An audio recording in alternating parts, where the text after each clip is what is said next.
So we initially wanted to have a system where we would have a very lightweight microphone inside of a headband where we would pick up a snoring noise from a snorer and then transmit that snoring noise to a receiver where the receiver, it might be implemented with a noise dampening system or a DSP algorithm that would try to at least dampen the noise that was coming from the snorer through a speaker. And what I've got working here is actually the microphone portion of it. We weren't able to implement everything together, unfortunately, because we were constrained by time with some issues with the transmitter and receiver that we were using. There's just not a lot of information about it out there. So we kind of have parts working. One of the parts was this microphone. You can see it oscillating on the oscilloscope when I'm talking.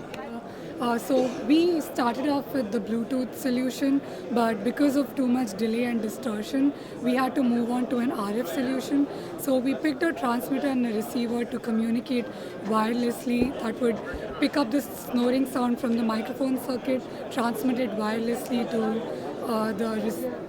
the receiver, and then output that, and that would go to a DSP and dampen the snoring sounds.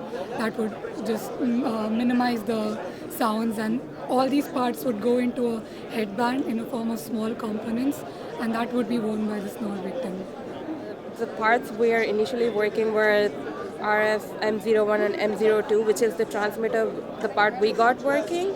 So from that we can send data from the bias circuit to the transmitter. So actually we can see 10-bit data that's going out of the transmitter on the scope. And we actually can demo like the parts she talked about. So this is a new transmitter and new receiver we got.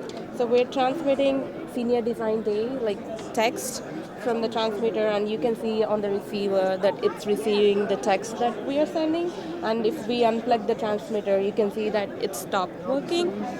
So yeah, so we got the wireless communication working between the transmitter and receiver. So like they said, but we don't have the entire thing integrated together.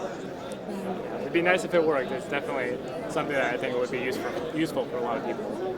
And I mean, snoring affects 90 million people in the U.S. alone. So I'm sure a lot of people have trouble sleeping at night, and getting a solution that's not just like earbuds in your ears would be something that would be useful for a lot of people. I don't know if they'd want to wear a headband or something else, but it'd be a kind of intuitive solution maybe to have a noise canceling system that kind of works a little bit like noise canceling headphones do.